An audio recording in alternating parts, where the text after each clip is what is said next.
停戦が発表されたのに原油が再び98ドルになったのだ。市場はこの停戦を信じていないと言っているのだ。停戦なのに原油が上がるってどういうこと？停戦したなら下がるはずじゃない？ 2026年4月9日、米国とイランが停戦を発表した翌日に何が起きたか。原油は一時91ドルまで下がったのに今日また98ドルに戻ったのだ。市場が出した答えはこの停戦は本物じゃないなのだ。今日はなぜそう判断されたのか3段階で掘っていくのだ。まず事実関係を確認するのだ。 FAZ によると水曜日に停戦が発表され、その日だけでブレント原油が111ドルから91ドルへと20ドルも急落したのだ。これは当然の反応なのだ。戦争が終わればホルムズ海峡が開き、石油が流れ始めるという期待だったのだ。20ドルってすごい幅だわね。それがたった1日で戻ってきたってこと？何かあったの？翌日、複数の問題が同時に浮上したのだ。カナダ王立銀行 RBC が顧客向けレポートで不安定な停戦と書いたのだ。その理由の一つが停戦合意文書の英語版とファルシ語版で内容が実質的に別物だという点なのだ。同じ合意のはずが当事者が違う文書にサインしている可能性があるのだ。それって日本語と英語で全く違う契約書にサインしちゃったようなものじゃない。そもそも合意が成立してるのかすら怪しいわ。さらに CNBC が報じた事実が決定打になったのだ。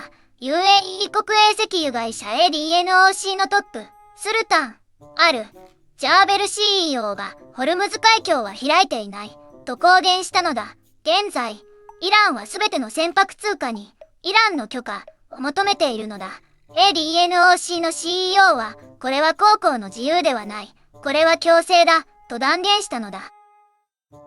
ちょっとわかりやすく言い換えるのだ。ホルムズ海峡っていうのは、ペルシャ湾から石油が出てくる唯一の出口なのだ。東京から神奈川に行くのにスト高しかないのに、イランが通行するには俺に申告しろと言っている状態なのだ。手数料はいらないかもしれないが、許可権を握っているのはイランなのだ。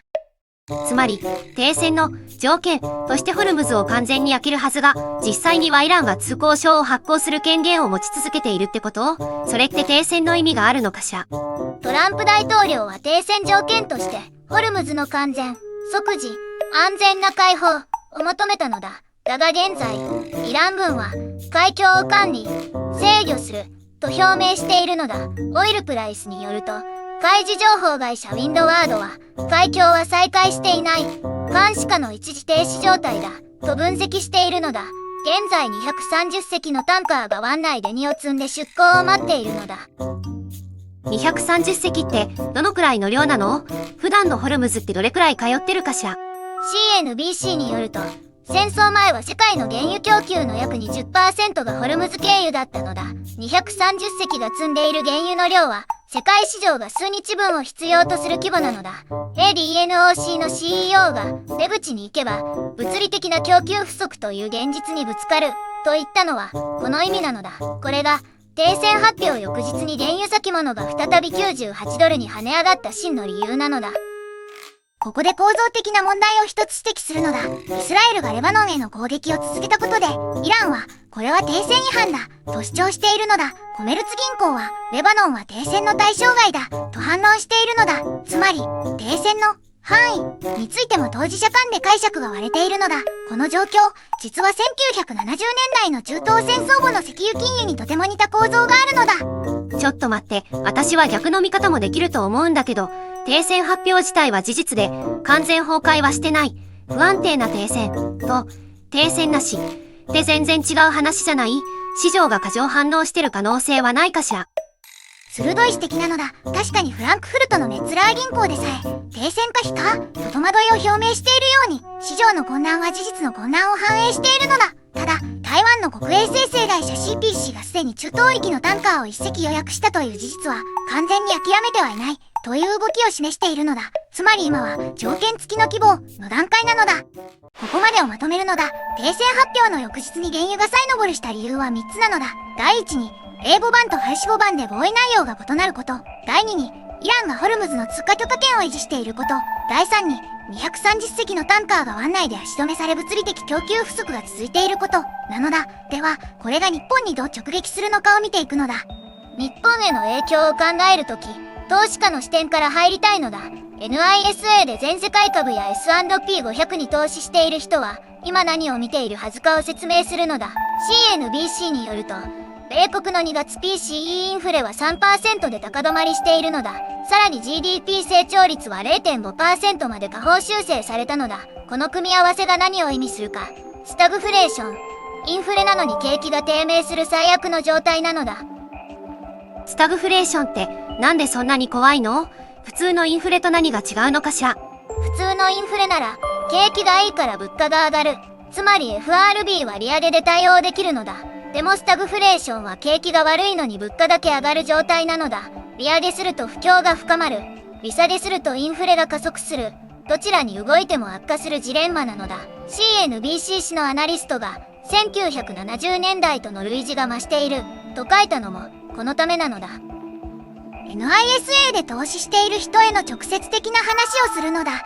S&P500 に100万円入れていたとしてスタグフレーション懸念が本格化すると株式と債券が同時に売られる局面が来るのだ。1970年代のスタグフレーション期には S&P500 は実質で 40% 以上下落したのだ。今すぐ100万が40万になるという話ではないが、株式市場で長期投資している人は原油動向から目を離せない状況になっているのだ。私が気になるのは個人のポートフォリオだけじゃなくて日本企業の話を。原油が高いままだと製造業や輸送業への影響がすごく大きいんじゃないかしら。その通りなのだ。日本は原油のほぼ全量を輸入に頼っているのだ。原油が98ドルで、さらに円安が重なると企業のコストが急増するのだ。ADNOC の CEO が230隻が出港を待っていると言ったが、その中には日本の製油会社向けのタンカーも含まれているのだ。これらが届かなければ春の行楽シーズンに国内ガソリン在庫が逼迫する可能性があるのだ。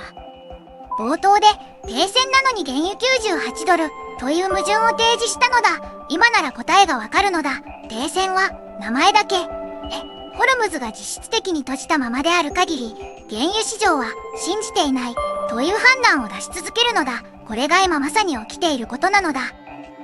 ではこれからどうなるのか、シナリオを2つ提示するのだ。